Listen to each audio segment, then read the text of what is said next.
ఈ నెల 23వ తేదీన వైఎస్ఆర్ కాంగ్రెస్ పార్టీ యువజన విభాగం ఆధ్వర్యంలో కొత్త పోరు అని చెప్పి నిరుద్యోగులకు, యువకులకు, విద్యార్థులకు మద్దతుగా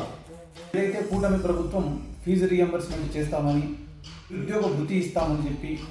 వసతి దీవెన లాంటి స్కీమ్సే కాకుండా విద్యార్థులకు మరెన్నో కొత్త పథకాలు తెస్తామని చెప్పి హామీ ఇచ్చి